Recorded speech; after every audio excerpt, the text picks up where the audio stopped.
Salam saudara-saudariku yang terkasih.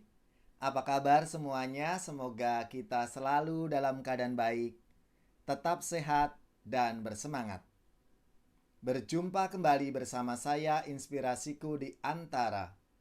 Renungan Harian Jumat 25 Juni, Pekan Biasa ke-12.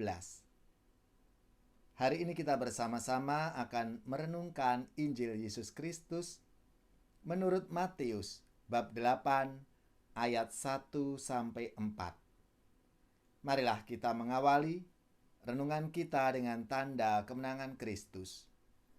Dalam nama Bapa dan Putra dan Roh Kudus. Amin. Allah Bapa yang penuh kasih, kami bersyukur atas rahmat dan anugerah-Mu yang selalu kami alami dalam hidup kami. Ya Tuhan, berkati dan sertailah kami sepanjang hari ini, agar apa yang kami katakan, yang kami lakukan, sesuai dengan rahmat dan kehendak-Mu. Kami yakin dan percaya, Roh-Mu selalu membimbing dan menuntun langkah hidup kami. Ini semua kami sampaikan dengan perantaraan Kristus, Tuhan dan Penyelamat kami. Amin. Dalam nama Bapa dan Putra dan Roh Kudus. Amin. Saudari-saudaraku yang terkasih, marilah kita siapkan bacaan kita dari Injil menurut Matius bab 8 ayat 1 sampai 4. Kita baca bersama-sama, lalu kita renungkan dalam hati kita. Setelah Yesus turun dari bukit, orang banyak berbondong-bondong mengikuti Dia.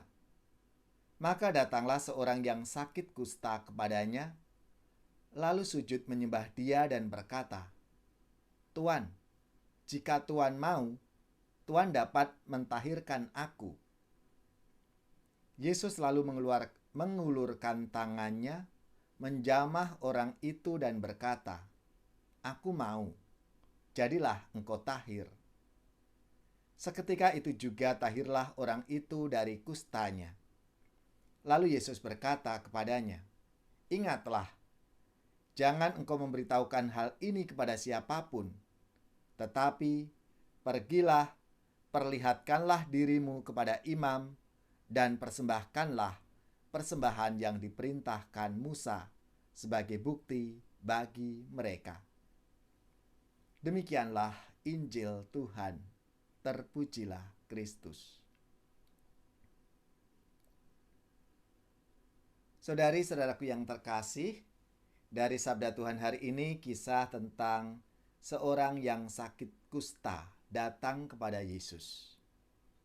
Kusta bagi masyarakat Yahudi itu adalah penyakit yang menular dan dianggap sebagai penyakit yang tidak bisa disembuhkan.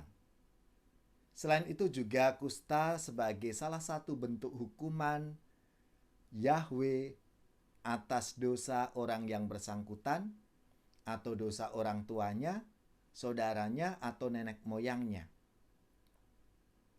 Si kusta ini datang kepada Yesus mohon untuk disembuhkan. "Tuan, jika Tuan mau, Tuan dapat mentahirkan aku." Di sini kita bisa melihat dan juga mencoba untuk menanggapi si kusta ini. Ternyata ia percaya bahwa Yesus bukan saja berkuasa menyembuhkan sakitnya, tapi sekaligus memperbaiki relasinya dengan Allah. Kita bisa lihat ketika Yesus mengulurkan tangannya, menjamah orang itu, dan ia berkata, "Aku mau, jadilah engkau tahir." Dan seketika itu juga tahirlah orang itu dari kustanya. Lalu Yesus memberikan pesan juga ketika dia sudah sembuh, "Ingat, jangan engkau memberitahukan hal itu kepada siapapun, tapi pergilah, perlihatkanlah dirimu kepada imam, dan persembahkanlah persembahan yang diperintahkan Musa sebagai bukti bagi mereka." Di sini Yesus sekaligus dianggap mampu oleh si kusta ini bisa memperbaiki relasinya dengan Allah melalui Tuhan Yesus itu, dan juga diakui bahwa Yesus berkuasa untuk mengampuni dosa. Maka Yesus minta orang itu pergi kepada imam dan menyampaikan persembahan yang diperintahkan oleh Musa.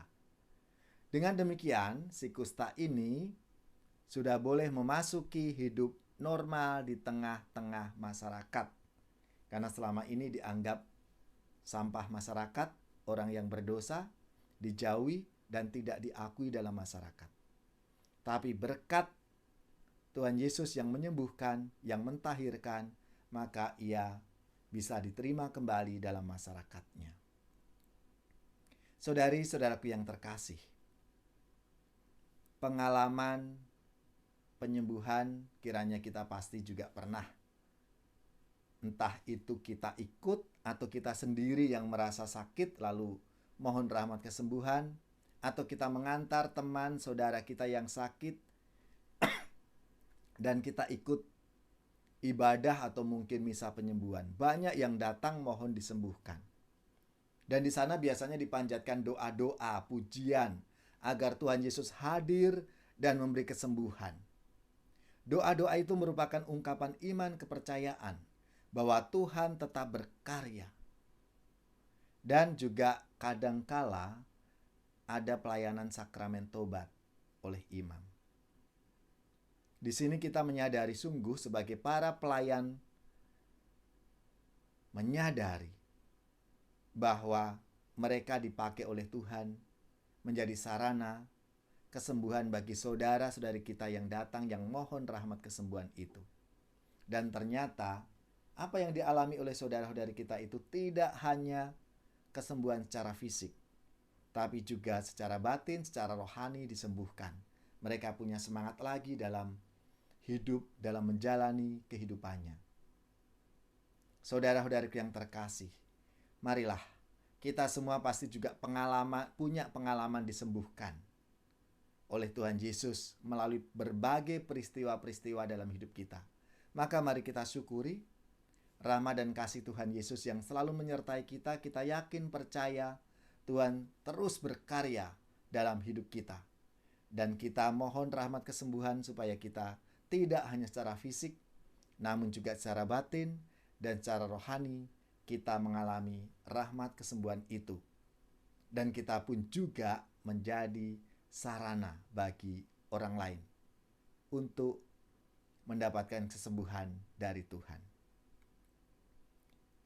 Tuhan Yesus, sembuhkanlah kami,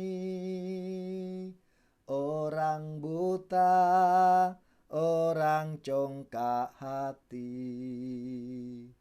dari mati hidupkanlah kami, dari dosa bersihkanlah kami, Tuhan Yesus. Marilah kita mengakhiri renungan kita dengan mohon berkat Tuhan.